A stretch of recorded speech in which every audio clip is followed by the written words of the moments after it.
सत्ता स्वार्थ के लिए हम देश का विभाजन करवा दें? इससे निम्न स्तरीय हरकत दूसरी हो नहीं सकती।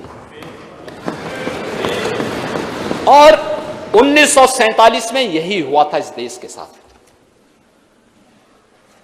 महोदय, मैं फिर इस सदन में रखना चाहता हूं और अपने विपक्ष के मित्रों को भी, जो जाति जाति की रट लगाते हैं ना, इनको भी मैं बताना चाहता हूं, आजादी की लड़ाई में 2 दलित नेता इस देश के अंदर थे।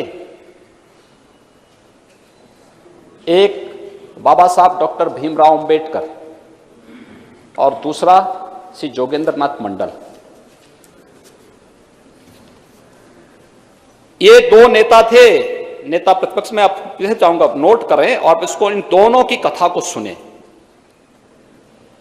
क्योंकि उम्र के साथ आपको प्रवचन सुनने का अभ्यास हो रहा है। मुझे बहुत अच्छा लगा है और एक अच्छी शुरुआत है। प्रवचन सुनता भी ठीक से हूं। नहीं, मैं आपके पूरे भाषण के दौरान बैठा रहा, और मैं इसलिए बैठा रहा कि भाई एक तो आप बलिया के हैं और बीच में कहीं ऐसा ना हो कि हमारे यहां से सुरेंद्र सिंह उठ खड़े हो जाएं, तो इसलिए मैंने कहा मैं स्वयं ही यहां बैठे रहता हूं।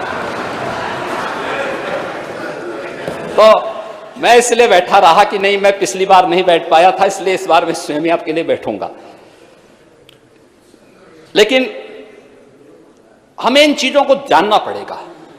देखिए, सत्ताएं आएंगी जाएंगी, महत्वपूर्ण ये नहीं है। महत्वपूर्ण देश है। इस देश से बढ़कर कुछ नहीं हो सकता, हमारे लिए कुछ नहीं हो सकता है। और इसलिए इन 2 नेताओं की कथा को हर भारतवासी को सुनना चाहिए और तब सीए पर अपना जवाब भी तलाशना चाहिए। 1946 में जब नेशनल असेंबली के इलेक्शन हो रहे थे, तो कांग्रेस ने बाबा साहब भीमराव अंबेडकर को मुंबई सीट से हरवा दिया था। बाबा साहब भीमराव अंबेडकर हारे। तब बाबा साहब भीमराव अंबेडकर को कोलकाता से अपनी सीट छोड़ने वाले कोई नेता थे 1946 में, तो वह थे जोगेंद्र नाथ मंडल। 1940 के दशक में देश के अंदर दलितों, वंचितों और केवल देश ही नहीं, दुनिया के ये आवाज बने थे दोनों नेता। लेकिन 1946 में एक तरफ बाबा साहब भीमराव अंबेडकर को प्रलोभन दिए जा रहे थे। किसने नहीं दिया? जिन्ना ने दिया, हैदराबाद के निजाम ने दिया, जूनागढ़ के नवाब ने दिया। लेकिन बाबा साहब भीमराव अंबेडकर, उन्होंने कभी अपने मुद्दे से टस से मस नहीं हुए। उन्होंने कहा था कि मैं जानता हूं कि भारत के दलितों और वंचितों का हित कहां सुरक्षित है। ये बाबा साहब भीमराव अंबेडकर ने कहा था। और उन्होंने पाकिस्तान बनाने का विरोध किया था। बाबा साहब भीमराव अंबेडकर पाकिस्तान बनाने का विरोध किए थे, पुरजोर विरोध किया था। लेकिन जोगेंद्र नाथ मंडल जिन्ना के बहकावे में आ गए, देश विभाजन का समर्थन कर दिए, पाकिस्तान चले गए। बाबा साहब भीमराव अंबेडकर आजाद भारत में भारत के कानून मंत्री बनते हैं। जोगेंद्र नाथ मंडल पाकिस्तान के कानून मंत्री बन जाते हैं। बाबा साहब भीमराव अंबेडकर भारत के संविधान के शिल्पी बने और 1950 आते आते श्री जोगेंद्र नाथ मंडल पाकिस्तान में दलितों पर, हिंदुओं पर, सिखों पर होने वाले अत्याचार से इतने व्यथित हो गए कि महोदय अक्टूबर 1950 को वे वापस भारत भाग के आ गए और कोलकाता में आकर के एक शरणार्थी का जीवन यापन करने लग गए।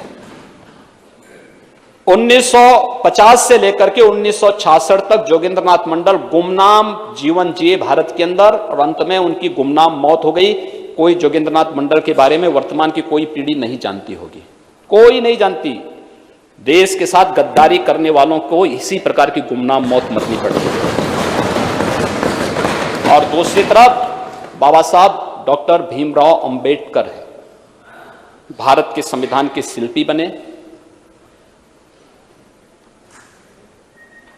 भारत के अंदर किसी भी राष्ट्रीय नेता के इतने स्मारक और इतने स्थल नहीं होंगे। प्रधानमंत्री मोदी जी ने बाबा साहब भीमराव अंबेडकर से जुड़े हुए 5 स्थानों को पंचतीर्थ के रूप में भी विकसित कर दिया। मऊ छावनी मध्य प्रदेश, जहां उनका जन्म हुआ, भव्य स्मारक बना है बाबा साहब का। इंग्लैंड में रह करके, जिस भवन में रह करके उन्होंने उच्च शिक्षा अर्जित की, भारत सरकार और महाराष्ट्र की भारतीय जनता पार्टी की तत्कालीन सरकार ने उस भवन को खरीदा। अनुसूचित जाति जनजाति के बच्चों को वहां जाने की व्यवस्था, स्कॉलरशिप की व्यवस्था, कॉर्पस फंड बना करके उनके लिए वहां पर व्यवस्था की और वहां पर बाबा साहब भीमराव अंबेडकर का स्मारक इंग्लैंड में बनवाया।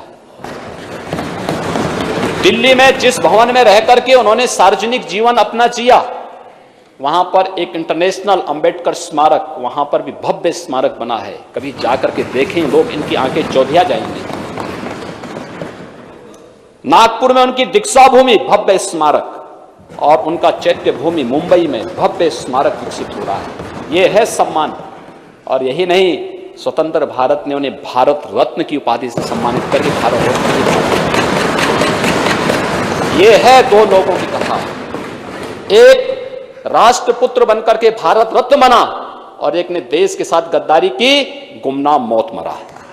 अब तय कर लें कौन क्या करना चाहता है।